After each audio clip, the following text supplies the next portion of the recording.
have ever heard of Iwo Jima? Sumo wrestler. Raise your hand. High. Damn it. Okay. How can How many of you guys have heard of a guy by the name of Jack Lucas? Jack Lucas. Okay. So when the Japanese attacked Pearl Harbor, listen, up here. When the Japanese attacked Pearl Harbor, you guys have heard of that, right? Yes, sir. Okay.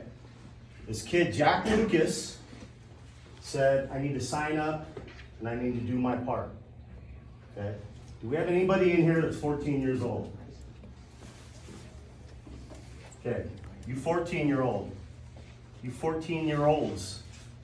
Jack Lucas forged his mom's signature so he could go fight the Japanese as a 14-year-old. Okay? So, he signs up to become a Marine. They find out a year later that he's not 18 years old. Okay? So what they do is they send him to Hawaii and they said, hey, you can drive trucks around and help us. You're not old enough to go fight. So he's driving trucks around for a year. So now he's 15 years old. Okay? Then he turns 16 years old and he can't take it anymore.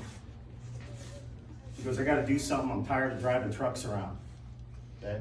So he jumps and sneaks his way onto a transport to go to the Pacific to go fight.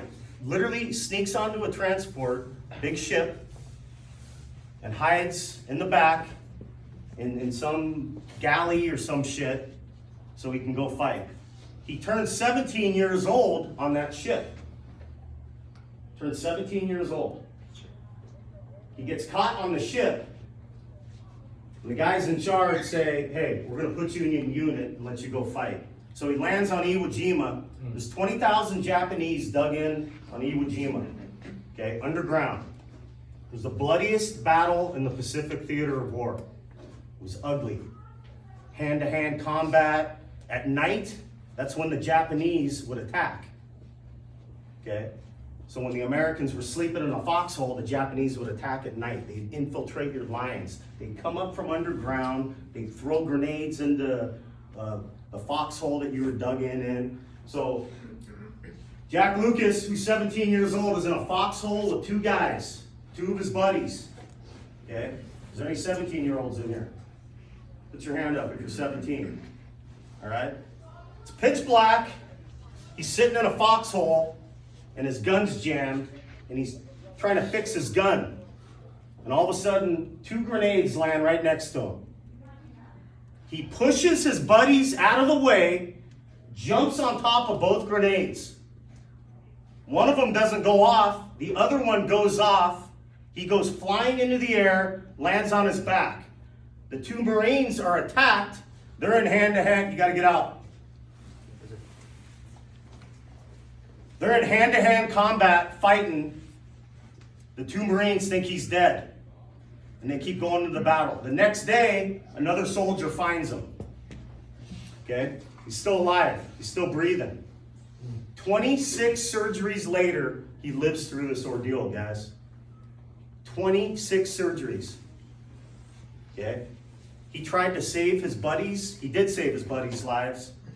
Threw himself on top of this grenade. Now, as time goes by, he ends up getting the Medal of Honor. You guys know what the Medal of Honor is? It usually goes to people that are what? Dead. Dead. That's how prestigious and how hard it is to get this Medal of Honor.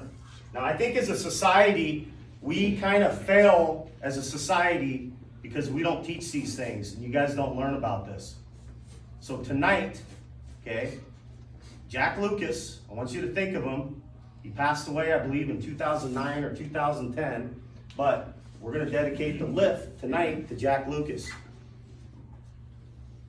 And society has failed us in a sense that you guys don't know. It's our fault, it's society's fault. This is stuff that should be taught every day about the great men that have done extraordinary things in this country, for us to have our freedoms. We good, boys? Yes, sir. All right, guys, let's go get after it. Let's go. Let's get great. Don't let me mess you up on 1-2. We good on 1, 2? Sir. Hey, hands high, hands high. Here we go. State champions on 3. State champions on 3. 1, 2, 3. State champions!